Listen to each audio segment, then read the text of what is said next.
Merci beaucoup tout le monde. Thank you very much, everyone. I feel like our hearts are a few sizes larger, and perhaps the Grinch is out of us this evening, which is probably a good thing because we're supposed to approve next year's budget later on, so that could be good timing. So thank you very much, everyone, for being here and sharing your music with us this evening. Merci beaucoup.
Good evening, everyone. Bonsoir tout le monde.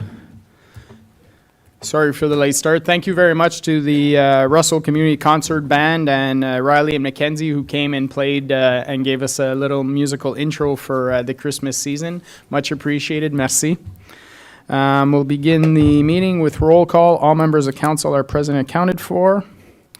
We'll begin with the Territorial Land Acknowledgement Statement and Moment of Reflection.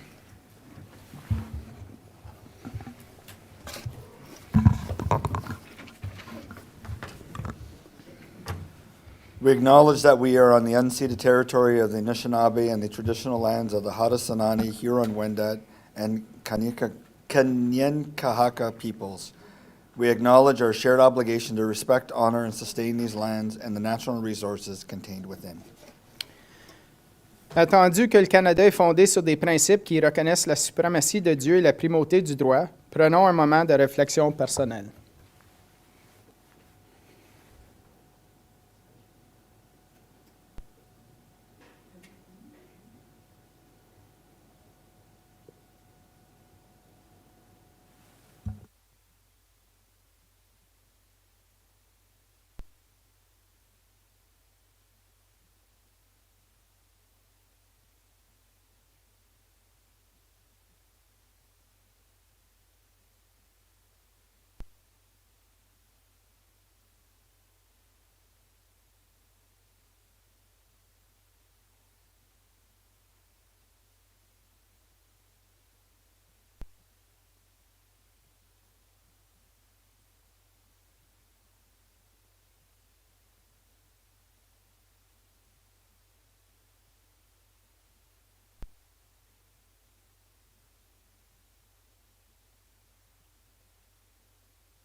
Merci beaucoup. Thank you very much.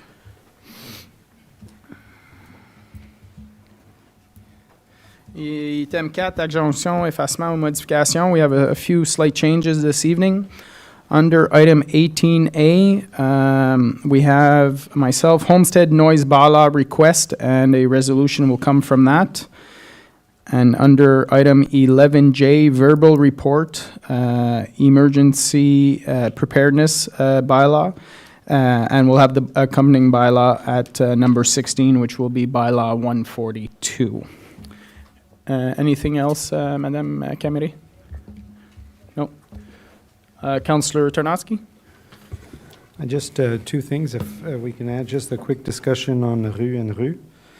And this, like, it just came up this weekend, so just, I know that it's being addressed. I'd like to publicly acknowledge it. And then the other, just a quick point on the crossing at Centenaire and Saint-Augustin, just a quick chat.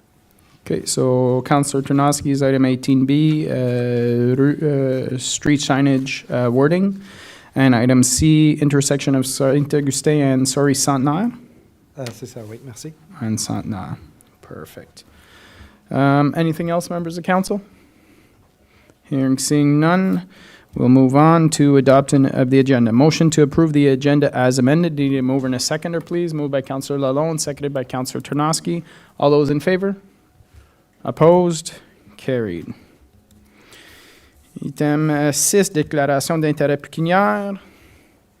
Seeing none. Item 7, procès verbal de la séance extraordinaire du Conseil du 23 novembre 2023 et procès verbal de la séance ordinaire du Conseil du 27 novembre 2023. Motion d'approuver le procès verbal tel que présenté. Pas besoin d'un proposeur et un appuyeur. Proposé par Councillor Deakin, seconded by Conseiller Lorrain. All those in favor? Opposed? Carried.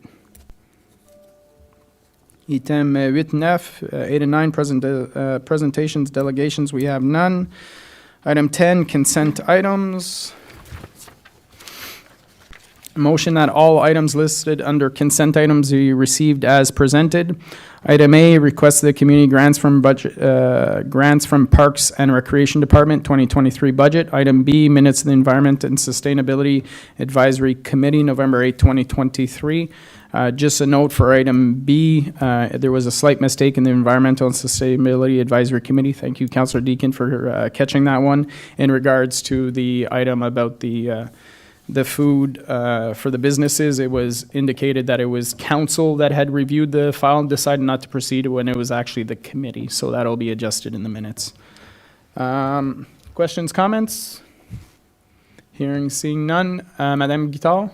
Thank you, Mr. Mayor and members of council. I just wanted to advise council that I received a late grant request today from the Horticultural Society from Russell, asking for a free haul. So I would like to grant that request if it's possible. It's not part of the consent, but I would add it. We still have some money available, so I would like to grant that request. Okay, considering it's our last meeting in December, any objections to it? If there's room in the funds, we're good with that.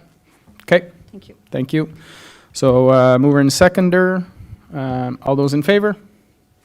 Opposed? Did I get the mover and seconder? No. So moved by Councillor Deakin, seconded by Conseiller Lorrain. Approved. Item 11, rapport des départements et comités du Conseil à demande de retrait de l'application du contrôle des parties des lots PD 2023 en dessous du règlement numéro 16, 1883 et 1891 Fetterly Drive à Russell, 1530, 1545 Quarry. Questions, comments, members of council? Hearing, seeing none, nothing to add from the administration, Monsieur Godet?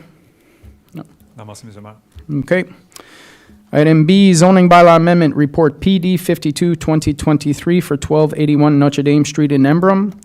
The council received report PD 52-2023 dated December 11, 2023, and approved the zoning bylaw amendment to change the zone from agricultural industrial AR and agricultural restricted AR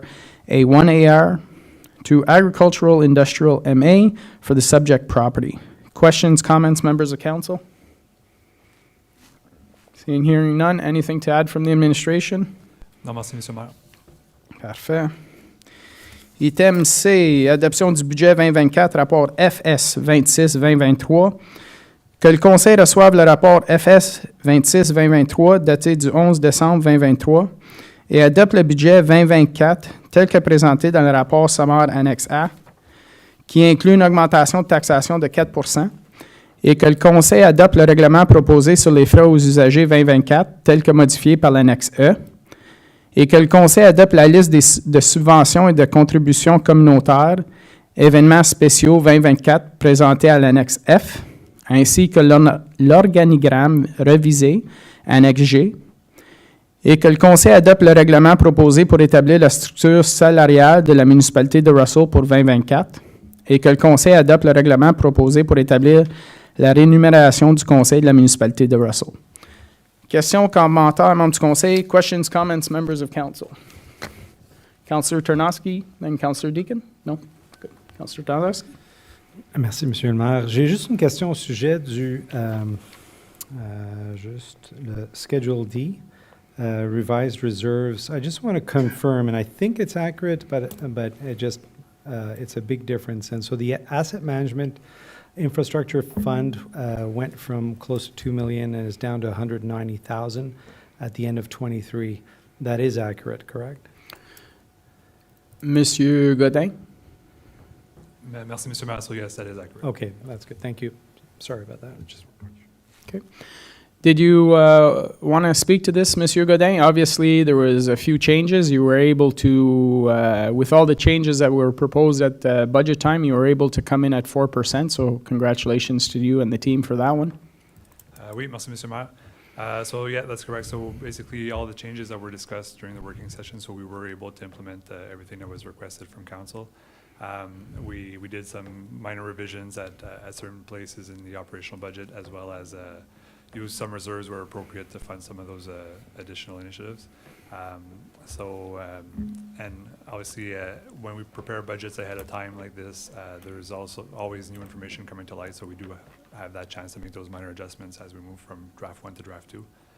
So I think it's good news. We were able to implement all those things and still come in at a 4% increase. So and we do have a list of all the variances attached to the report, so if there's any questions from council, we're here to answer them. Okay, perfect. Councillor Laurent? I just had the one, I know there was, I think I know the answer already, but I want to make sure that under the total sidewalk budget included the stretch from Stiver to St. Thomas area. Is that accurate? Because there's no listing of which sidewalks, it just says multiple sidewalk work. I just wanted to confirm that. Through you, Monsieur Godin, Monsieur Bourgon? Yes, I can confirm that segment was part of the adjustment of the capital Okay. project. Excellent, thank you very much. OK. D'autres questions, commentaires? Non? Quelque chose d'autre à ajouter, Monsieur Godin? Merci, M. Maire. Juste un grand merci au conseil et à l'administration pour tout le travail qui a été mis dans cet exercice-là. OK, parfait. D'autres questions? Non? OK. We'll move on to the next item. Item D, temporary boring bylaw, report FS 27, 2023. The council received report FS 27, 2023, dated December 11, 2023, and adopts a temporary boring bylaw. Questions, comments, members of council? It's pretty standard stuff every year. Monsieur Godin, anything to add? Non, merci, M. Maire. OK, parfait. Item E, transfert annuel et allocation de surplus potentiel, rapport FS 28-2023. Que le Conseil reçoive le rapport FS 28-2023 daté du 11 décembre 2023 et approuve le transfert de fonds en 2024 pour des travaux opérationnels et de capital en cours mais non complétés en 2023 et que le Conseil approuve les ajustements à fin de l'année tels que présentés dans la cédule A. Questions, commentaires, membres du Conseil? Councillor Ternowski? Juste question au sujet de la cédule B, Year-End Operational Transfers, au sujet des transferts de CIP. Can I just confirm that those transfers that we're doing to a reserve are because we have projects that are started and have not finished, or is it because those monies were not used? Monsieur Godin? Through you, Mr. Mayor. So that's a great question, Councilor Tarnowski. So I can confirm that we are transferring them because we did receive some applications which are being processed, but aren't guaranteed to be finalized before the end of the year. So we do want to secure those funds. While doing the budget, we did evaluate all the applications received and what we're anticipating on receiving in the following year. So we are recommending to transfer whatever's not used this year, and we're expecting to need an additional $25,000 in 2024. So that's why we budgeted in 2024 for $25,000. So the transfer we're proposing here isn't an in case we need it. It's really what the department's judge is requiring. OK, merci beaucoup. D'autres questions, membres du Conseil? Councillor Deacon? Yeah, I think we were emailing about this earlier, but I just wanted to check in this meeting for the public's understanding as well that in the transfers table, there's some color coding. This came up in November as well. So my understanding is that the projects indicated canceled in the report are being canceled, and it's just that they were in purple instead of red. So just a clarification, please. Monsieur Godin? Yep, through you, Ms. Mayor. So that's correct, Councilor Deacon. So those three projects that are indicated canceled in blue are actually being canceled, so they should have been read in this report. Okay, follow up. Just for my knowledge and education as well, if it were in purple and it said other transfers, other internal transfers, would that have been indicating to operational budget, or what generally is that pointing towards as a destination of those transfers when they do occur?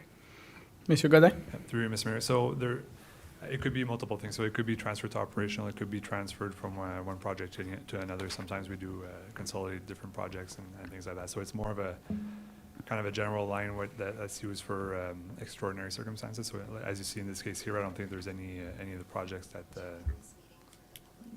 were allocated in this category, but it is there in case we need it. Perfect. Thank you very much. Any other questions, comments, members of council? Anything else to add to the report, Monsieur Godet? Non, merci, Monsieur le Maire. Okay, parfait. Next item, item F, Parks and Recreation Facilities Bylaw Report PIC 04C 2023. The council received report PIC 04C 2023 dated December 11, 2023, and as recommended in this report, approve the proposed new Parks and Recreation Facility Bylaw for third and final reading. Questions, comments, members of council? This one's been ongoing for quite some time, so Councillor Deacon? I just have a question on section 16, where it refers to circulars, and looking for clarification on whether this would be applying to residents, community groups, religious organizations, or simply private businesses looking to advertise. Okay. Monsieur Godin, Madame Bordeaux? Yes, those are intended for example, people who put advertisement in car windshields at our recreation facility. So people come out and we end up with having flyers everywhere on our properties. So it's to prevent this type of activity. Okay. Follow up? We're good? Any other questions? Councillor Lalonde? Just maybe a small clarification. Under interpretation, administration, there's a suggestion, or it's written that the Director of Parks and Recreation shall be responsible in part for the administration of this bylaw. And I was just looking for clarification. Is the suggestion that it's in part to the extent that it's a shared responsibility, or is that just a language thing? Okay. Monsieur Godin, Madame Bordeaux? Yes, in the bylaw, throughout the bylaw, there are numerous permits that have to be issued, so that would fall under the responsibility of the Director of Parks and Rec. And for the enforcement purposes, then it would fall under my responsibility. Okay. Other questions or comments? Councillor Laurent? Can I ask that this be separated to vote on separately? Yep. Sorry to miss. Because I still have concerns with this bylaw and the enforcement of the bylaw. And I'm just going to use section 27, bicycles, as an example. On section number 27.3, all bicycles must be equipped with a bell or horn at all times, and the rider shall give an audible signal when overtaking and passing other users. How can we enforce that? Yep. Right? Somebody's going to say, well, they didn't make a voice command that they were coming around me, even though they might have used their bell, they might have done everything else. It's a he said, she said at that point in time. So bylaw's going to get called out, or going to make a phone call. We're going to have to do a report. To me, it's going to be a waste of time on bylaw's time at that point in time, as well as the person reporting it, because then bylaw is going to go, well, we can't prove that they did it. How do you give a ticket to somebody who, or do they even know who that person would be? Well, it was a red bike with somebody on it. Like, I just don't get some of the things that we're putting in here. The 25 meters for a kite from a tree in the park. So unfortunately, I can't vote in favor of this bylaw as drafted still. Okay. So, thank you. Thank you. Madame Bordeaux, did you want to respond to the comment? Well, as I've indicated in the past, is the municipality has a right to enforce or not to enforce their bylaws, and we can enforce all or part of it. And there are items in there that are tools, so we can talk to people, and we can, like the kite, for example. So if we see somebody, a young person, flying their kite, and we think it's dangerous, we think it's dangerous for other users or for the person flying the kite, then we have the possibility to address it and talk to them. But if we have nothing in the bylaw, then You don't we have nothing. you don't have the necessary tools to even start that conversation. Exactly. So that's an example. Okay. Conseiller Laurent? So I get that aspect of it, and we've had that discussion about it, and I'm not trying to be difficult. Honestly, I'm not. But if I'm a resident now, and you have a bylaw and somebody is doing something that is against what's in this bylaw, then in my opinion, you should be enforcing that bylaw against that person. And if you choose not to, well, then what good is the bylaw, right? I would have an expectation as a resident that if somebody's doing something that is outside of this bylaw, that they ought to it has to be enforceable. And I don't know what enforcement you're going to provide in circumstances. So I get it. You want to have that discussion. That's absolutely great. I just don't know if we've done enough here. And that's why, again, I'm going to vote against it. Okay, thank you. I understand. And I mean, it could be said about any law, right? If the speed limit's 50 and somebody's doing 51, technically they're breaking the law. Should we be enforcing that to the letter of the law? I think that's where the discretion part comes in for law enforcement as well. Other questions or comments? Councillor Ternosky and then Conseiller Lalonde. Merci, Monsieur le Maire. I had thought about that previously as well in that same analogy in terms of speeding and whether some of them are enforced and when they're enforced and so on. And just to maybe a point of clarification, Madame Bourdeau, and I'm comfortable with it the way it's written, this is relatively similar to all other municipalities. We're not reinventing the wheel with some of these. Through you, Monsieur Godin, Madame Bourdeau. Yes, the bylaw was drafted from a few different other bylaws in the vicinity, in cities in the area. Other jurisdictions. Okay. Conseiller Lalonde. Actually, I have a couple of points that I wanted to bring up. One, to Councillor Lauren's point, and it's a good example to use of, in the case of having that bell on the bicycle and what have you. I'm an avid cyclist. I expect soon, with the amount of traffic in terms of the growth in population and the use of the trail, that we're going to have an accident any time now on people who aren't announcing themselves and passing way too close to people with strollers or people just walking. I'm on the trail a lot with my wife. There's been a lot of close calls. But to Councillor Lauren's point, you know, there will come a time sooner rather than later, I expect, that someone's going to get injured, hopefully not seriously, and that they may want to, I don't know, make a call immediately to bylaw for some sort of enforcement with some sort of a penalty. I guess what I'm saying is we should be ready to, and it is about enforcement. And because of the traffic on that trail, we're going to have to get ready for the idea that, you know, with our bylaw officers maybe on bicycles, that you're probably going to be coming up against that sooner rather than later. And it's a question of how we're going to deal with it and whether fines are going to be charged or what have you. So that was point number one, which is more of a comment than a question. Question I have then is for now we have encroachment in there as a definition, and it's quite lengthy, and I think it's good.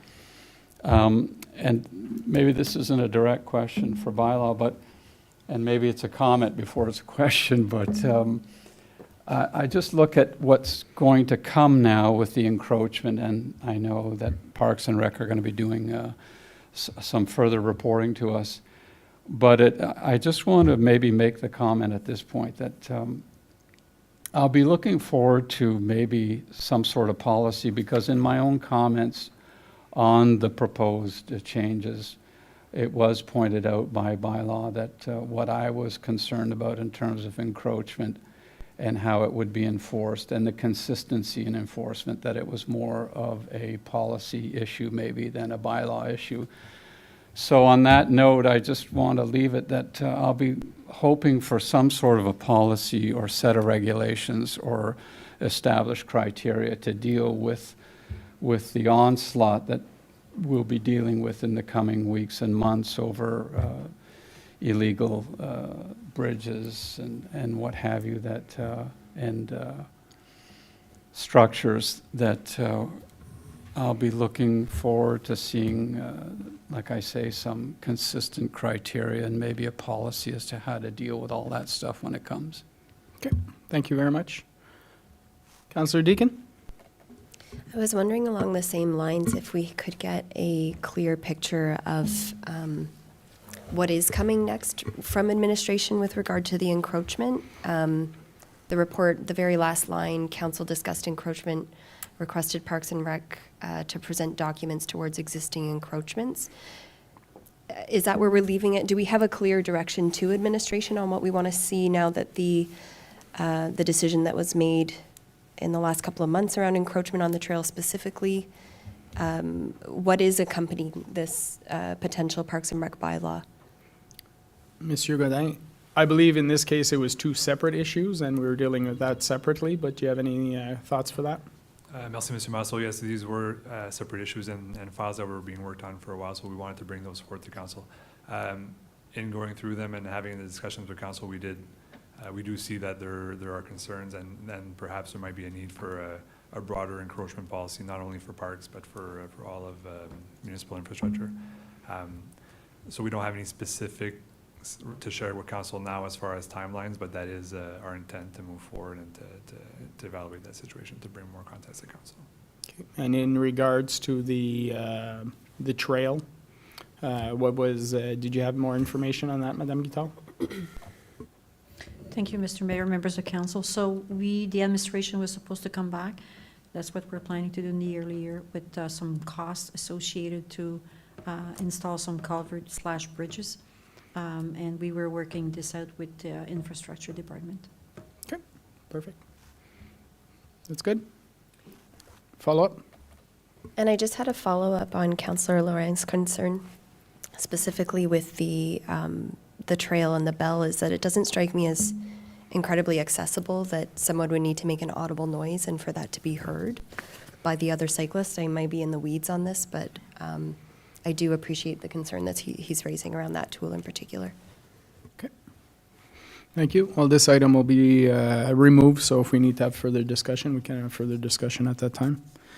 Item G, Organic Collection Program for 2025, Report ISPW 2022-2023.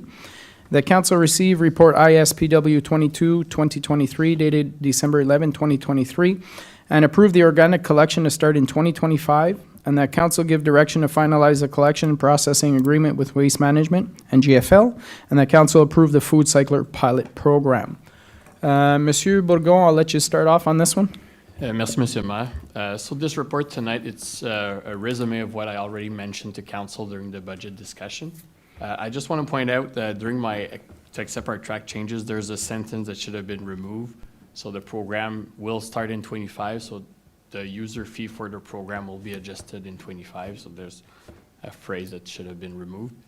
But yeah, so like I mentioned to the budget, the user fees will remain the same for 24 in order to build a reserve to pay for a portion of the recycling bins. Organic bins. Organic bins, organic bins for the program next year.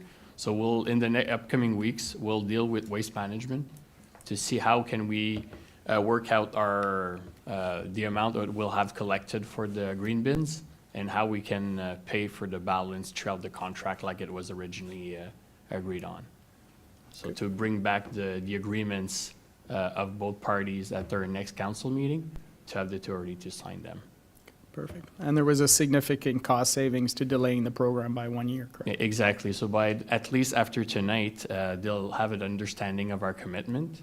So they'll be able to start preparing the purchase process of the trucks and finalize that purchase once we sign the agreements. And like you mentioned, there was about $300,000 cost saving just not to rent vehicles for that year. Okay. Any questions, comments, members of council? Councillor Deakin? Thanks. I have a couple of questions. Just it mentions bi-weekly, that we would have the opportunity to make a decision on bi-weekly pickup for waste once the organic has started. I was just wondering, I think it was 2.1 million or so mentioned in that agreement, and I wanted to know if that was based on 1 bag per week per household. So at this time, we are maintaining to start off the weekly collection. So yes, so we're maintaining the 1 bag per week. So that's how our user fee are built for 25. Okay. We will be also looking at the same time, since we're purchasing bins for the green program so they can use the automated, so the arm for the trucks. So we'll likely later on, but we'll be able to do the same for the waste bins as well. So that'll be something that'll be Yeah, exactly. evaluated So over the we'll- next year and a like, half. We will have to work out or to look at when does our waste contract comes to term, and there's gonna be flexibility maybe at that point in time. So nothing for 25, but throughout 25, we'll be able to start looking at that option as well. So maybe that could be an opportunity to investigate or to look at the bi-weekly collection for waste. But with maybe a bin that would kind of creates an interim of not only one bag per week, and we'll also know how our program's performing. Right, because once you factor in all the recycling and the organics are taking, your waste is reduced considerably, so, you know, give an opportunity for residents to get used to the new system with the organics and then see where we are with But I that. can confirm to council that like for 25, we will maintain the weekly collection for solid waste. Okay, perfect. Another question? Thanks. Another question that I had was with regards to the compost bins, because it's my understanding that here we do currently give a discount on backyard compost bins. So I'm just wondering how that fits into this strategy with the food cycler, organic waste coming and those as well. Monsieur Bourgon? So for the backyard composter, we're doing that purchase at cost, so there's no cost to the municipality. For the administration opinion would be to stop doing that resell of backyard composting once our program's in place. Okay. Other questions? Councillor Tarnowski? Merci. Just to confirm the food cycler pilot program, so that's an investment on the township's behalf, because we're going to be subsidizing a portion of the 250 units. And that was in our budget, correct? Just confirming, yeah? Yeah, exactly.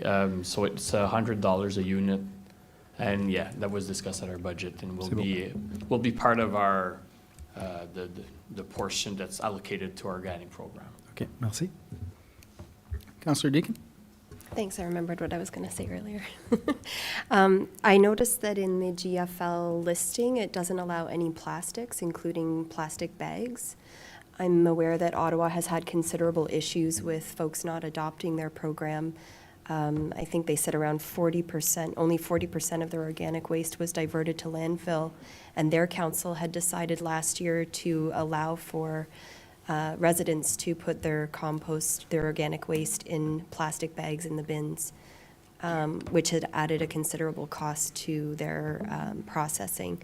So I'm just wondering if we'd heard from GFL at all when discussing with them, if this was an issue that they had seen in their municipalities that they're working with already. Monsieur Bourgon? Unfortunately, they do, but they do have like several screening process in place to remove them. Obviously, part of our communication in next year will be try to educate our resident not to use plastic in the organic. But unfortunately, it will likely happen anyway. But the setup they do have it like they can screen and remove that plastic from the stream to be able to get that proper compost at the end, which will receive a benefit yearly of it. We'll be able to organize like a collection similar to what we did for the mulch in the spring. Okay, perfect. Councillor Deacon? And to be clear, that's not going to cost us any additional fees. That screening process, that's embedded in the process that they're already providing us. Exactly, yes. That's Thank part you. of the process or the cost that we'll be facing for the tonnage. Thank you. One item that I noticed under the other recommendation was to offer the organic collection service, but only in the urban areas. I believe this is something that was discussed at the environmental committee as well, is to have those discussions with the provider to see, because a lot of people outside the urban area obviously have more land, have a tendency to compost, and that was something we heard from the farming community as well, is that they had no interest in having an organics program. So are you looking for direction from council to have those discussions? Or? Yes, so in a way, yes. If council would like to entertain that option, I can prepare more info. It won't change anything on the GFL portion of the contract. And for waste management, well, the effect would be like 1 day less of organic collection per week. So it'd be a 20% savings if we decided to go that route So, potentially. yeah, so if it's something that council would like to see more of how can that be arranged, definitely, direction, so we can bring more info when I bring the contracts in January. Okay, so are council open to entertaining that idea? Have the administration look and see, just review the information and come back at a later date when we finally do decide to sign the contract? You guys okay with that, Councillor Deacon? Yeah, I'm okay with that. Did you mention that the Environmental Advisory Committee had already weighed in on that? We had it, it was discussed at the committee, and they were open to, They were open to that. And part of the conversation was to, maybe the food cycler initiative could be kind of a trade-off, if I can use that word, for maybe our Rural areas, Yeah. if they wanted to use that as well. I'm just hearing as well that we're acknowledging that rural residents are more likely to have a backyard composter as well. And I would like to see if administration can make any recommendations to us on an option that includes incentives for folks to use backyard composting. Ultimately, it is the best option for the environment, our local soils, and for many rural residents in particular who do have the land, who are trudging out in the snow to their composters. So if it's possible for us to ask for administration to look into that as well, I would appreciate it. Yeah, well, definitely, we're looking at subsidizing a food cycler program. Could be a discussion at next year's budget to subsidize composting as well. That could be an option as well. So yeah, definitely, I think the administration can have a look at that. Councillor Deacon? Sorry, I need to clarify. Thank you for your response, Mr. Mayor. I think it's a matter of promoting this backyard composter program that we already have in tandem with these other, if I can be so specific, to Yep. suggest it, that it may be more of a promotional aspect. Yep, not a problem. We've actually promoted them for, I think the program has slowed down considerably because we had so much intake in past. But we can definitely do some more communication on that part. Monsieur Godin, Monsieur Bourgon? Yeah, like you just mentioned, it's been part of our program for several years now. Can't remember, I want to say maybe 2016, 2015, 2016. So yeah, so we did sold lots of them. Since then, yeah. Okay, perfect. Any other questions or comments? Anything else from the administration on this one? No? Okay. Item H, allocation. Item H. Attribution d'eau et d'égouts à Limoges, rapport ISWAT-WW 04-2023. Que le Conseil reçoive le rapport ISWAT-WW 04-2023 daté du 11 décembre 2023 et attribue toutes les unités d'eau et d'égouts restantes selon la répartition du rapport.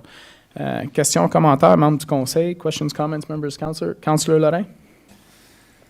Yeah, I'm just pulling up the report here, so give me 1 second.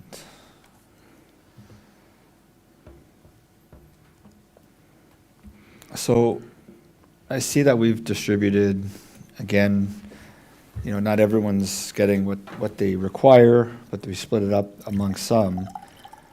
This Bevar Homes requesting 30 units, and we're proposing to give them 9.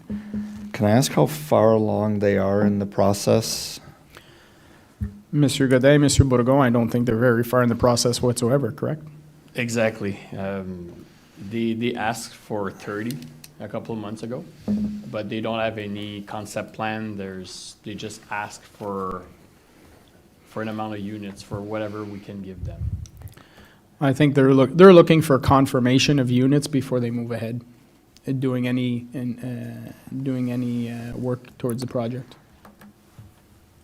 Because I'm just concerned we have another organization who's looking for additional units that are further down. I think they're in draft plan of subdivision that could use those 9, and then there's an additional 1.5 units out there as well to get to 10, to get them to their 100 units that they were looking for. I just don't understand the logic of us sitting on those 9 units for another organization, another developer that may or may not ever come to the municipality that require 30 that we just don't have, but we're going to give them a little just to hold them there with, I just think we should be allocating those to actually someone that's going to do something with them in the near term rather than down the road. Understood. Is there, which development are you referring to? I'm talking about the Elacore subdivision. It's been around forever. They're looking for an additional 10 units to the 20 that we're proposing to them.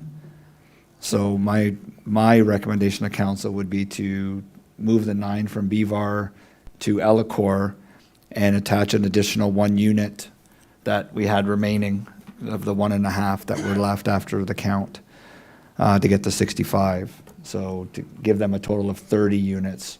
Okay. And give BVAR Homes 0. Monsieur Godin, Monsieur Bourgon, thoughts? That's another option.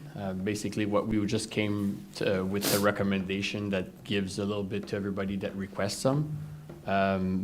Councillor Laurent do have a valid point that Elacore subdivision is already under draft approve. The reasoning to increase their units, they need to build a pumping station, so they want to increase the feasibility of units.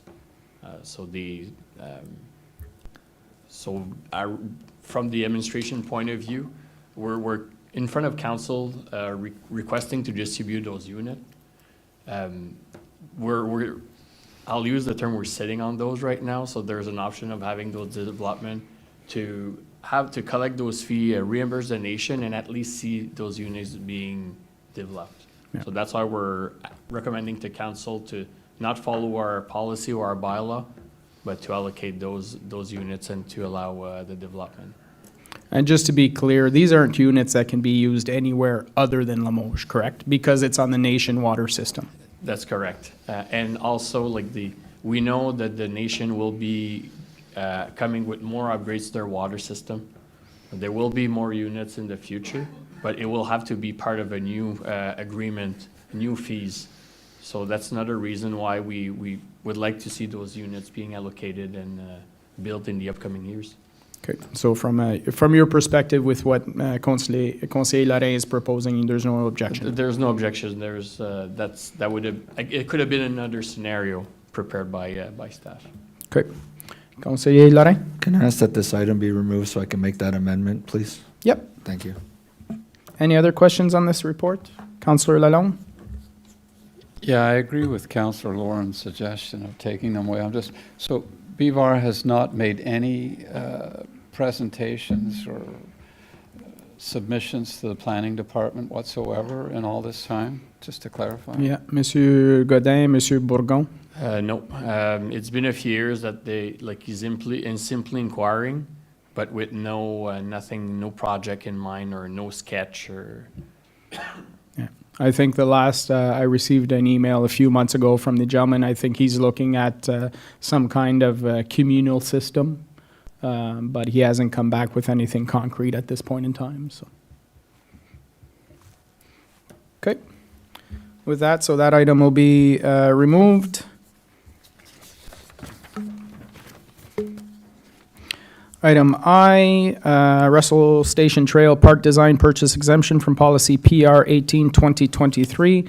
The council received report PR 18-2023 dated December 11, 2023, and granting exemption to the purchasing policy for an award by sole source contract and approved to retain Trail Engineering as a consultant to complete the design, including the supervision and the tender and construction process for the Station Trail Park in Russell. Monsieur Godin, Madame Guittard, I'll let you speak to this one. Thank you, Mr. Mayor, members of council. So I think this is a start of something that we wanted to do. We've wanted and we've been asked to do for a long time. So it's the start of that Station Trail Park. So we're asking council to grant us the sole source of retaining Trail Engineering because they have been the engineer working with Mr. Curvinelli for a number of years now in that subdivision. So they hold a lot of engineering information that is going to give us, a step forward into designing the site plan and the whole plan for that park. Of course, we just want to mention that what we've attached to the report is a proposed site plan. There might be some areas that will change. Let's say the splash pad might not be exactly at the same location, because those engineers know exactly where those amenities should be located. But definitely there will be a site plan application forwarded to the municipality under the planning department. And so we wanted to start the work sooner than later. So during the winter time, we can start all that design, and then the site plan application can be forwarded hopefully in early spring, so that we might be able to tender and start the construction for the parking lot and then the different amenities. Okay, thank you, Madame Guitard. In regards to the amenities, that will be something that we've talked about going to public consultation for those different amenities as we move forward. Yeah, we'll definitely consult the public, and also we'll bring this to the PRAC committee early in the year, just to have their feedback also. Okay. Questions, comments? Councillor Deacon, then Conseiller Tarnowski. Thank you. Just building off that, just to clarify, approving this possible sole source contract would not preclude a decision one way or the other in terms of the amenities that will be there? No. Okay. What it gives us permission is to use a trail to do the site plan application, all the engineering work, the topo, and so that they can look after that and then supervise the tender process and the construction process. Okay, thank you. Councillor Tarnowski, and then Conseiller Lorrain. Merci, Monsieur le Maire. So I just instinctively, I understand the reason for the sole source. I hate the sole sourcing process. But I'd like to understand why we wouldn't still just open for a bid process. Obviously, a trail would have a leg up because they have all this information. They could do it a lot faster and probably at better cost because they have a lot of the information already, and they've been working with Corvinelli on this. So it should naturally go to them if all things are equal. So why sole source, and why not just go through the process? Just Monsieur Godin, Madame Guitard, I assume it would push the project back a few months? Of course, it does create a delay because you have to go through the whole tender process, so you might lose about 2 months there. So it will push us in the time for the spring, and we might not have time, let's say, to finish the parking lot by the end of the year, and and so on. Everything gets pushed back, obviously, and also I like it when you said naturally. So we are hopeful that naturally they would come back to a cost that they've estimated in there, because there's a lot of information that would have to be restudied and everything with another engineer that a trail already holds, like a lot of topo and all that geotech stuff. They already have that. So that's a plus, because obviously if we hire another firm, they will restart everything. A trail will not be sharing this with us. That's definitely, that's not something that we'll do. Because the work that was done wasn't done for us. No, it was done for the it was done with Mr. developer. Corvinelli. And they own the rights to that. So that's privileged information for Mr. Corvinelli. Yeah. Councillor Tarnowski and Councillor Lorrain. So again, that makes sense to me. All that makes sense, but I feel that this is public funds, and we should, as kind of the people responsible for that, we should follow our process and not do sole sourcing unless really, there's no other way. Every time we end up discussing sole sourcing, we talk about timeline. But I think we should plan this, and we should avoid the use of sole sourcing at all cost. And if this means that at the end it's 2 months later, I'm prepared to do that and not to have sole sourcing. It's not adding cost, it is adding time, and I understand. But we should put that into our planning of that timing. And I think as a resident, I would feel more comfortable knowing that we're not sole sourcing to save 2 months, but we're doing the right thing to be as transparent as possible around awarding contracts like that. Thank you very much. Appreciate the comments. I think we have done some sole sourcing in the past because it was natural. And we're making the assumption with the comment that they'll come in at this price, but technically, it could come in more expensive because we've put them through the process of having to compete and go through a tender process. I think Monsieur Borgon's lived that quite a few times where we've decided to go to a tender process knowing what the price was potentially for sole sourcing and coming back with more expensive costs. So in the end, it didn't benefit the taxpayer. And if they bid. And if they bid. Yeah. Yeah, lived experiences. Madame Guitar?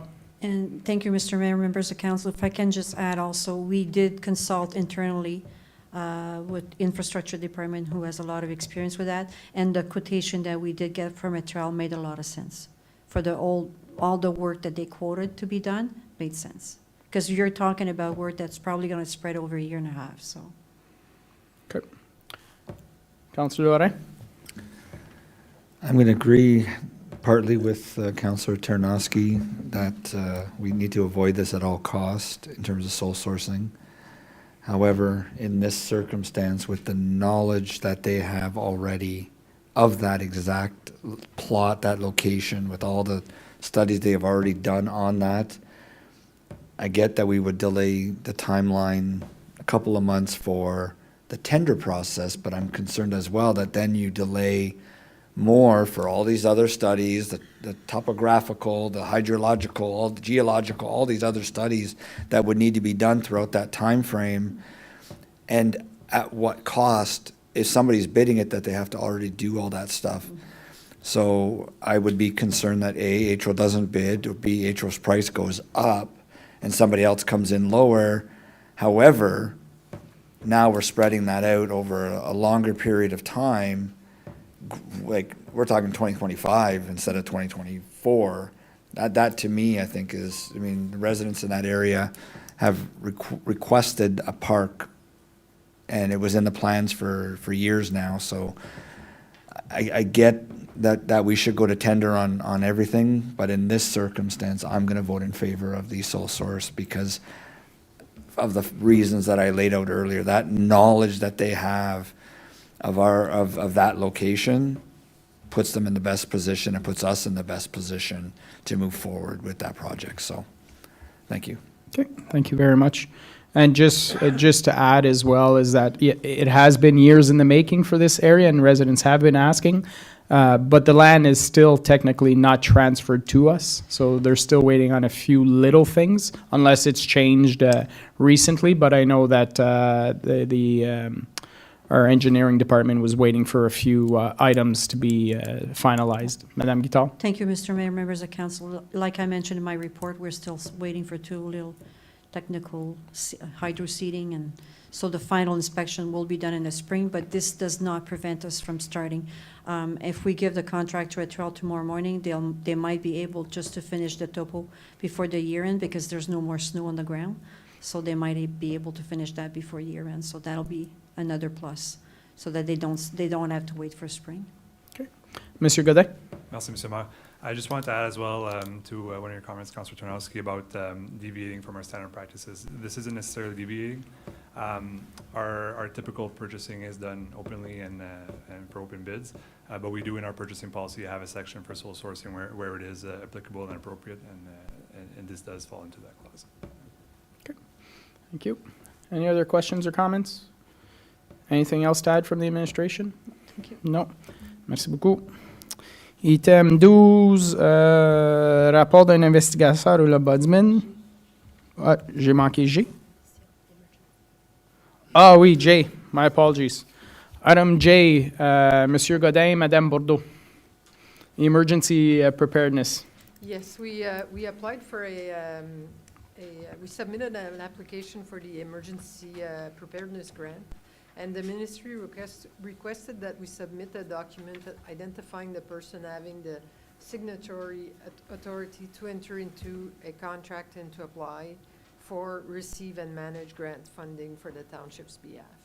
So the intent is to have a bylaw that authorizes our CAO to do such,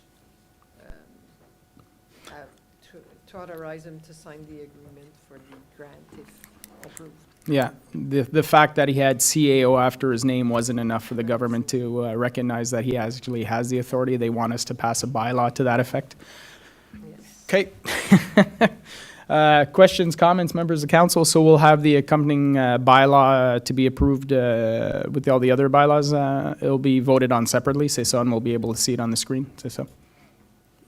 You have it? Okay, so let's take a minute to quickly look at this. 2023-142 being a bylaw authorize the entry into a contract agreement for the Community Emergency Preparedness Grant, CPEG, as 2023-24. Pretty standard.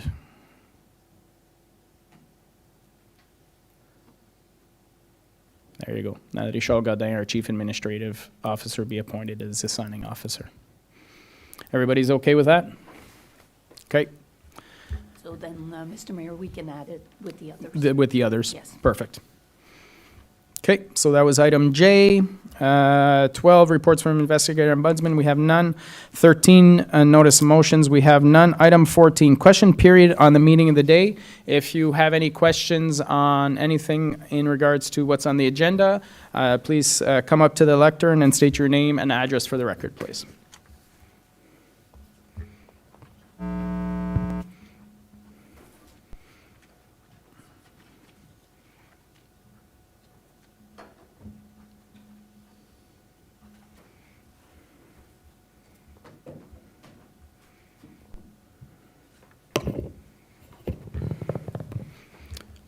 Charles Armstrong, 85 Castlepool in Embrun. A couple of questions. The first one came up in both that last bylaw. Who normally signs for grants when the township applies for grants? And if do we have to do this on a regular basis? Would it not be easier to make that bylaw more general and say that the CAO can apply for any grant that requires specific council authority? Thank you very much. To my knowledge, that's the first time we get requested Okay. this. However, Monsieur Godin, I believe your plan is to actually put a policy in place that would be acceptable in this type of situation. Monsieur Godin? Merci, Mr. Mayor. Yes, that's correct. So based on this recent experience, they were requesting documents, governance policies and such. So we will be making some research to see if there's something more broad that we can have adopted by council versus coming back to council Every single time. We have signed for grant applications in the past, and they have not required all this documentation, so it was a bit of a surprise. But sometimes from one ministry to the other, there are different standards to follow. Okay, thank you. The next one is on item 11B, that's the zoning bylaw amendment at 1281 Notre Dame. Why was the AR suffix removed on the new property zoning? Monsieur Godin? Do we have Monsieur Bourgon? You taking this one?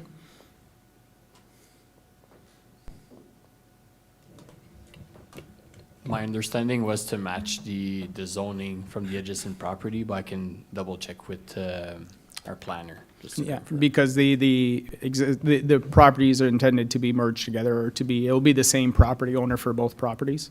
That's my understanding, but I'll confirm. My understanding was that the AR originates in the United Counties official plan. They have a schedule accordingly. And I was just wondering, do you have the authority to remove that? Monsieur Godin, Monsieur Bourgon, this was put, we'll confirm. Yeah, that's fine, okay, that's, we don't have a planner here. The next one is 11F, that's Parks and Recreation bylaw.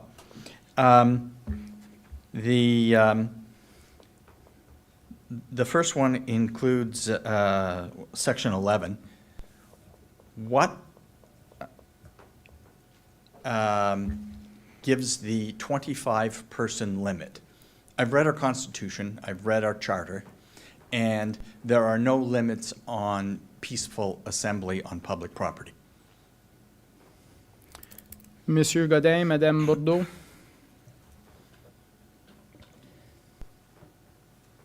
Peaceful assembly or demonstrations will be dealt with in a different bylaw.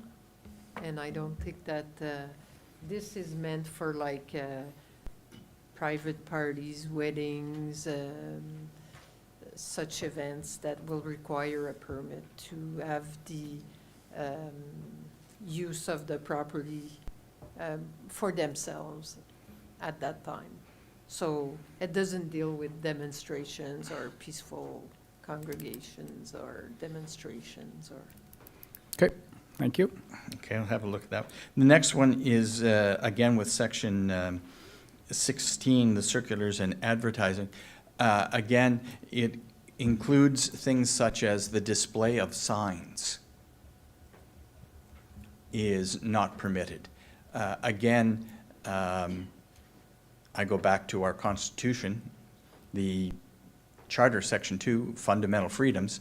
It doesn't make any limitations on having a sign during a peaceful assembly. And the word sign is specifically mentioned in Section 16. Okay, Monsieur Godin, Madame Bordeaux. Again, those are like the circulars. It's for advertising and items as such. So we see often people advertising with posters and different types of methods.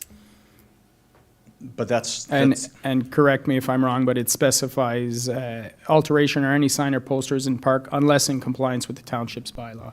Yeah. And it doesn't deal with political, religious, or any of those. Thanks. But again, even commercial is still there. The Constitution protects commercial expression still. Well, then, somebody can make a court case and bring us to court on the Constitution if they so choose. Okay, thank you. Thank you. That's it for me.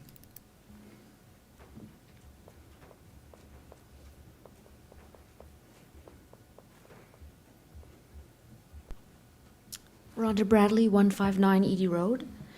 My first question relates to the Russell Station Park and the bylaw around cell sourcing.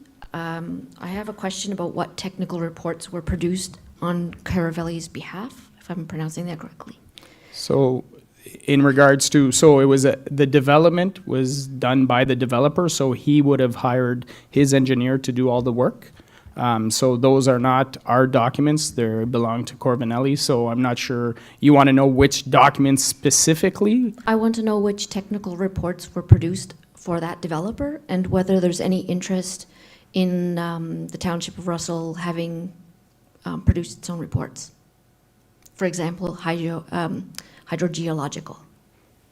Not sure how to address that. Monsieur Godin? In this case, we're not talking about, for the park, we're not talking about a hydrological report. Merci, Mr. Mayor. So we're just talking about hiring an engineer who's going to have to be looking at those things. So at this point in time, unless Madame Guital, unless you say the opposite, I don't think we have seen any of those technical documents prepared for our project.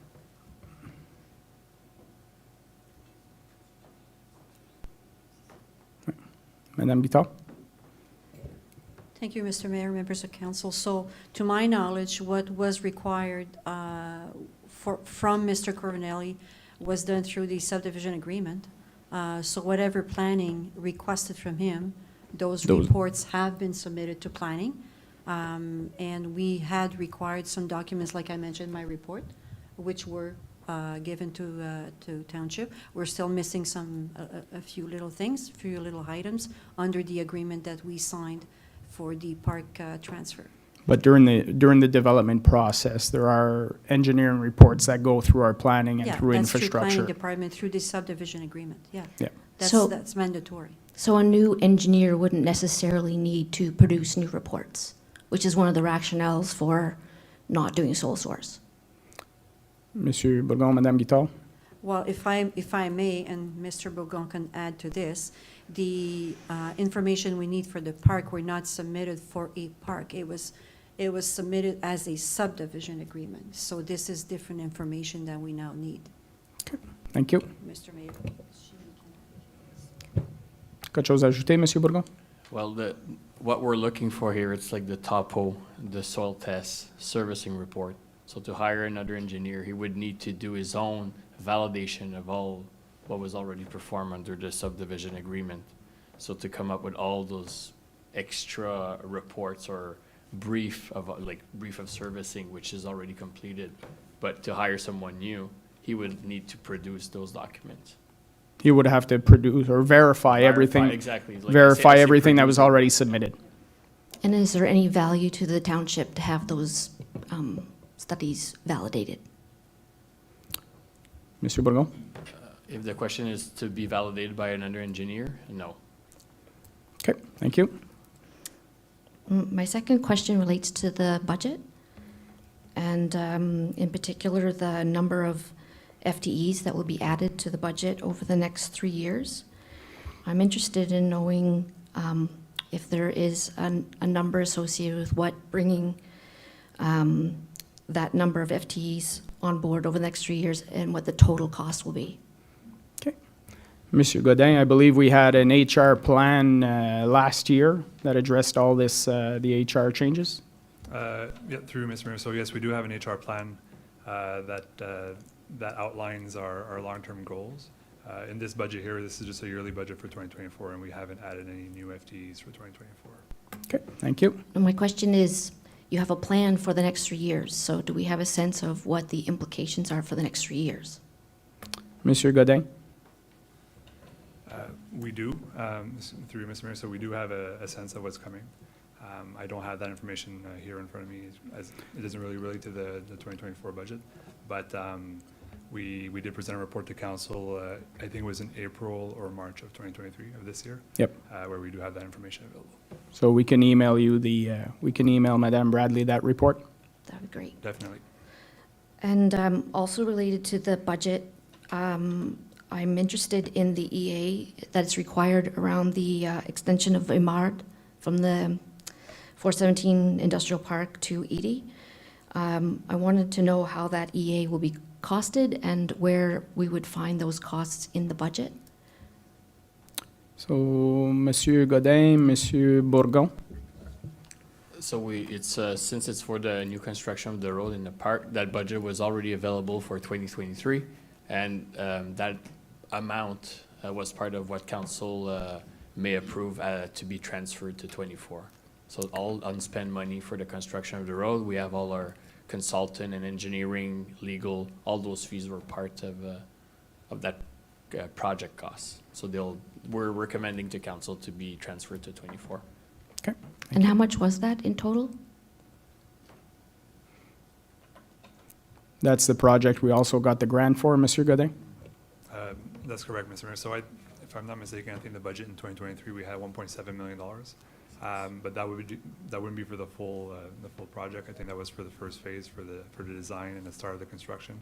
I think it's anticipated that we will need a second $1.7 million approximately. But that exact number is gonna be more specific by the time we get to the 2025 budget. Okay, thank you. So how much is going to be put into this budget? Monsieur Godin? Through Mr. Mayor, so there's no new funds coming in 2024 because the project in 2023 didn't advance at the point of construction. So those funds that were already approved in 2023 are being transferred to 2024 to continue. So it has no impact on the 2024 budget? That's correct. And how much is being carried over? $1.7 million. Okay. And where is that under what line is that in the budget?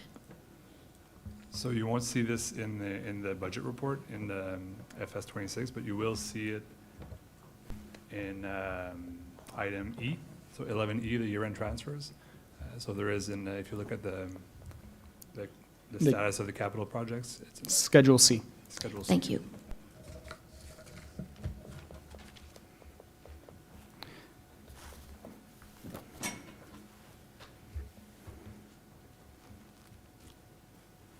Dougie, 580 Route 100. Sorry, can you? Doug would- Estabrook's Route 100. Route- A few weeks ago, the item Parks and Recreation Facility Bylaw Report was about to be tabled and was pulled from the agenda, is that a month and a half ago? Has anything changed since that was first presented? Since that date, today? Have we gone straight from first, second, and third reading to fourth reading all of a sudden? So, Monsieur Godin, Madame Bourdeau, in the document we had, you indicated the changes? Yes, there's a copy with all the track changes in the bylaw. So that should be that was on the agenda. Okay. Yep. And I've heard earlier a question answered, what it's not supposed to include, that is the greater than 25 folks assembling. May I ask what is to be included? Who are you targeting? May I ask? Monsieur Godin, Madame Bourdeau, in regards to 25 people, as you mentioned earlier, it was in regards to private rentals? It's events such as people wanting to use a park for a celebration of some sort. So they would rent the establishment, like a baseball diamond, or they would rent the pavilion or stuff like that. So as soon as there's gatherings and people want to be assured that they will have this space without anybody else there, then they have to. Right, so if it was greater than 25, they're better off getting a permit. For example, they want to rent McDougall Park for a wedding. They want to make sure they have the facility to themselves and there's not a ton of people. So we have something in place that we're able to say, these individuals have a permit for this park rental today. Ask everyone else to. So you're referring to a request for the official paid use of a park? So only? that's it. Madame Bourdeau? I'm sorry.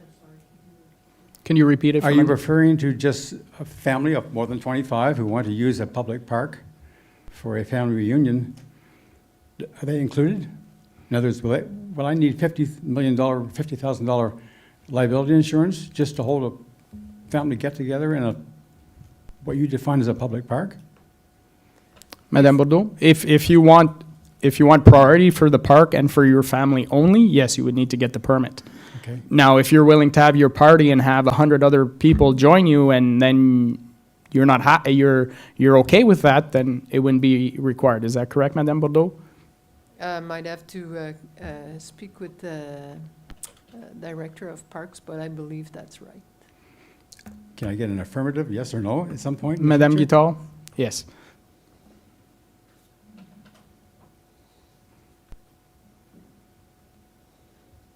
Thank you, Mr. Mayor, members of council. So yes, when people want to rent a park, they do have to get a permit.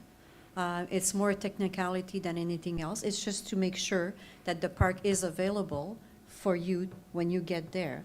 If you're getting there and you're only 10 people versus 100 people, then there's a space issue. Also, depending on the event and depending if you have alcohol, that's another thing. We will require some insurance because township do not want to be responsible for an event that they are not holding. Because again, like you said, this is taxpayers' money and this is a public municipal property. So if there is an accident and we are being sued in court, taxpayers' money will be paying that. So this is why, if it's a major event, yes, we will ask for insurance. When we rent a facility like the Russell Arena for a party, Yep. I would have assumed that there's a contract that stipulates these regulations. Yep. Why then do you need a bylaw on top of that I'm just curious, why such a draconian approach to what is already in a contract if I chose to hold a party at the Russell Arena? Okay, we're not going to get into semantics So I here. just It wondered- is part of the bylaw. It is, Madame Guital, we do have a process in place for our parks. Why is this any different than? And it's all part of the user fee bylaw also, because if you look at our user fees, this is all part of the user fee bylaw. So there is already existing bylaw through the user fee for the cost of each facilities, and parks are And included. as mentioned earlier, Madame Bourdeau, these are tools that we use in our tool chest to make sure that if there is issues, we have the tools necessary to address them. Yeah, for the enforcement, I think. Yeah. Exactly. The other thing is if you look at the beginning of the bylaw, if you read special event, it means it's events being held either by a community, social, sporting, family, or cultural group celebration or other similar event that require additional permission from the Parks and Recreation Department or other internal or external department in order to proceed. So are you referring to parks or the streets, for example? This is a parks facility What is public bylaw. property? Just Yeah. specific to a park. This is our parks facilities bylaw, correct, Madame Bordeaux? Thank you. Thank you. Any other questions? No. We'll move on. Item 15, resolutions. Item A, notice motion, Councillor Lisa Deakin, amendments to the Highway Traffic Act. Whereas, moved by Councillor Deakin, seconded by myself, whereas speeding on our roads is a major concern in our community, and whereas barriers and delays to enforcement pose a danger to our community, and whereas our municipality has limited resources to implement speed mitigation, road design, and redesign, and whereas our local police services has limited resources to undertake speed enforcement, and whereas Section 205.1 of the Highway Traffic Act, HTA, provides that automated speed enforcement systems may only be placed in designated community safety zones and school safety zones, and whereas dangerous speeding can occur in areas of our community that are not community safety zones and school safety zones, and be it resolved that Russell Township Council supports the City of Cambridge resolution to amend Section 205.1 of the Highway Traffic Act to permit municipalities to locate an ASE system permanently or temporarily on any roadway under the jurisdiction of municipalities, and as determined by municipalities and not be restricted to only community safety zones and school safety zones, and be it resolved that a copy of this resolution be forwarded to the Ontario Minister of Transportation, the Ontario Minister of Municipal Affairs and Housing, local area MPPs, and the Association of Municipalities of Ontario. This is essentially supporting AMO. They put out a call to be able to bring this forward to the province. So any questions, comments on this one? No. Councillor Deakin? I'd just like to say that pedestrian safety in our community has been the #1 reason that residents get in touch with me. While this is urging the province to make a change, it's not something that we can directly decide ourselves. I think that it's in this table's interest to do anything and everything that we can to enhance pedestrian safety in Russell Township, and this is one small way. Perfect, thank you. If there's no further questions, I'll call for the vote. All those in favor? Opposed? Carried. Next item, motion that council approve all recommendations listed on the agenda under item 11, reports from departments and council committees. Need a mover and a seconder to put on the table, please. Moved by Councillor Lorrain, seconded by Conseiller Lalonde. I believe we have an amendment to remove F and H. C'est à les deux. So I need a mover and a seconder to remove F and H, Councillor Deakin and Conseiller Lorrain. All those in favor of removing these two items? All those opposed? Carried. So we'll now vote on everything except F and H. All those in favor? Opposed? Carried. Okay, now we'll deal with item F, Parks and Recreation Facilities Bylaw Report PIC 04C 2023. Council received report PIC 04C 2023 dated December 11, 2023, and as recommended in this report, approve the proposed new Parks and Recreation Facility Bylaw for a third and final reading. Need a mover and a seconder put on the floor. Moved by Councillor Tarnowski, seconded by Conseiller Lalonde. Questions, comments, further discussion? All those in favor? Opposed? Carried. Next item, item H, allocation of water and sewer in Limoges, report ISWAT WW04 2023. Need a mover and a seconder to put on the floor. Moved by Conseiller Lorrain, seconded by Councillor Tarnowski. Amendments, Councillor Lorrain? Yeah, that we remove the 9 allocations to BVAR homes and allocate them to Alacor Construction,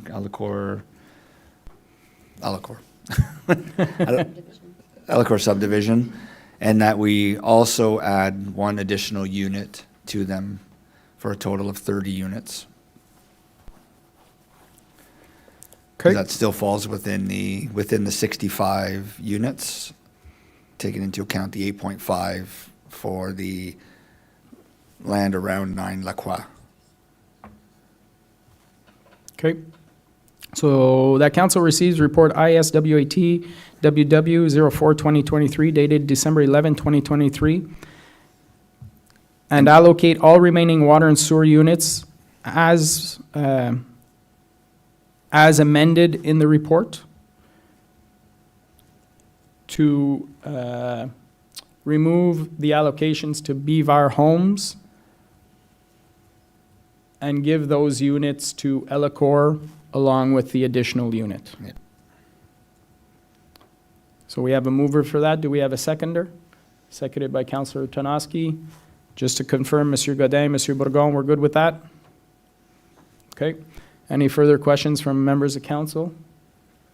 If not, I'll call for a vote on the amendment. All those in favor? All those opposed? Carried. So that is amended.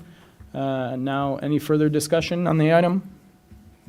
No. I'll call all those in favor? All those opposed? Carried. Item 16, bylaws. A, Parks and Recreation Facilities Bylaw. Motion that council approve bylaw 2023-072 for a third and final reading as listed on the agenda. Need a mover and a seconder. Moved by Councillor Tarnowski, seconded by Conseiller Lorrain. All those in favor? This is for A, right? Yeah. Yeah, it's separate, so. All those in favor? All those opposed? Carried. Item B, bylaws and attachment. Motion that council approve bylaws 2023-136 to 2023-141 inclusively for first, second, and third reading as listed on the agenda. Need a mover and a seconder to put on the floor, please. Moved by Councillor Lalonde, seconded by Councillor Tarnowski. All those in favor? All those opposed? Carried. Item 17, rapport d'affaires nouveau, il n'y en a pas. Item 18, other business, business presented by council members. I had 18A, members of council. It was in regards to a request from Homestead Pub to extend the New Year's Eve. Here's the resolution.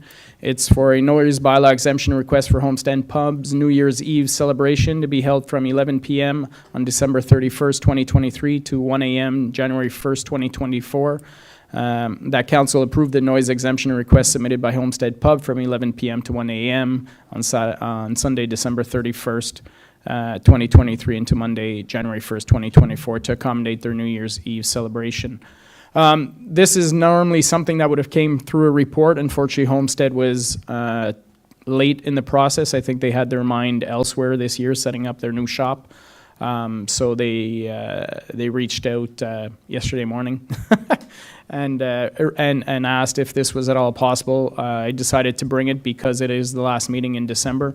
Normally, this is an issue that, as stated, goes through the administration. Normally, it's not a request when the day falls on the weekend, but because it's falling on a Sunday night, they have to ask for this request. So I'll just open it up for the floor if there's questions or comments on this. It's pretty standard. Anything to add, Monsieur Godin, Madame Bourdeau? No, no comments. Okay. Councillor Deacon? Just noting that perhaps if the policy had included holidays, we wouldn't be looking at this, if I understand correctly. So just noting that if this comes up again for review. Yeah, I believe through Monsieur Godin, Madame Bourdeau has plans to possibly relook at this in the future and possibly bring a report, so. Okay. So if everybody's good with that, we have a resolution on the floor, so I'll ask for a mover and a seconder. Moved by Councillor Tarnowski, seconded by Councillor Deacon. All those in favor? Opposed? Carried. Thank you very much. Item 18B, Councillor Tarnowski, street signs. Thank you very much, Mr. Mayor. So this is something that has been discussed, and I just wanted to just put it out publicly so we can have an answer for any residents that were concerned about that. So there was a question in the spelling of rue RU and rue RUE. Je pense qu'il y a une bonne raison pour, mais je voulais juste que ça soit public puis voir comment qu'on va résoudre, quelle direction qu'on s'en va. Merci. Merci. Monsieur Godin, Monsieur Bourgon? Merci, Monsieur le maire. Ça ne peut pas m'empêcher de me faire sourire. Je ne pensais pas qu'un E muet ferait aussi attirer autant d'attention. Donc, nous avons commencé à rectifier le tir pour on ajoute des E sur nos affiches. Puis ça vient de plusieurs années passées, je pense en 2014. Le Conseil a approuvé le protocole 9.1 avec les comtés. Puis dans ce protocole-là, de comment nommer les rues, les abréviations en français pour rue étaient RU. Donc nous, on a commencé à emboîter le pas, puis on a utilisé cette nomenclature-là. Puis on a eu la validation des comtés cette année, parce qu'on a eu cette discussion-là en début d'automne, que c'était seulement pour leur système informatique, pas nécessairement pour nos affiches. Donc, cela étant dit, on a acheté plein de petits E 2 semaines passées, puis on est en train d'installer les petits E. OK. Merci beaucoup. Parfait. Merci. Item 18C, Councillor Ternosky. Et ça, c'est possiblement quelque chose que j'aurais pu juste communiquer directement avec vous, mais je viens juste de me le faire envoyer aujourd'hui. Mais apparemment, au coin de Saint-Augustin et Centenaire, il y a une lumière, a lamp, street sign. I'm not sure if it's burnt or because it comes on and off like all of them. They kind of rotate, but it's a very dark corner and it's a pretty busy corner there. So just to pass that on. Yep. Merci. Parfait. Merci beaucoup. And next item, item 19, public consultations, hearings. Item 20, announcements. Anything to add for members of council? Councillor Deacon? I just wanted to raise awareness of a new national system suicide crisis hotline. So dialing 988 will now connect you with crisis counseling anywhere, anytime across Canada. And I also wanted to draw attention to the Living Locally Fair happening in Russell on Saturday, January 21st. I'm not sure if the mayor was going to make any remarks about the holidays, but I did want to wish some smaller communities in our township happy Hanukkah and happy Kwanzaa. Thank you very much. Any other questions or comments? On behalf of council, Merry Christmas to everyone. Thank you very much to staff for another great year. We're in full growth mode, and with growth comes some growing pains, but you handled yourselves professionally and did fantastic, and I thank you for your dedication and welcome to new staff. You'll find this is a fantastic place to live. So on behalf of that, we'll move on. Next item, strategic discussion. We didn't have any scheduled today. Item 22, closed session. Motion to move into closed session at the hour of 7:36 p.m. to address matters pertaining to Section 239 of the Municipal Act 2001, SO 2001, Chapter 25, to consider matters relating to Sports Dome Verbal Report, Section 2K, a position, plan, procedure, or criteria, instruction to be applied to any negotiations carried on or to be carried on by or on behalf of the municipality or local board. Need a mover and a seconder, please. Moved by Councillor Lalonde, seconded by Councillor Ternosky. All those in favor? All those opposed? Carried. We are now in closed session. Have a great evening, everyone. Yep.